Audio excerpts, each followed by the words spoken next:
contest to name our line. Clark Gilly stood up, like John Wayne, and said, "Nope, just call us the Trio Grande." And the name stuck.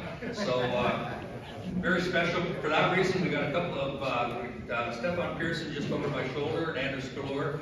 This is a very special time. It's our third Stanley Cup. It was a battle.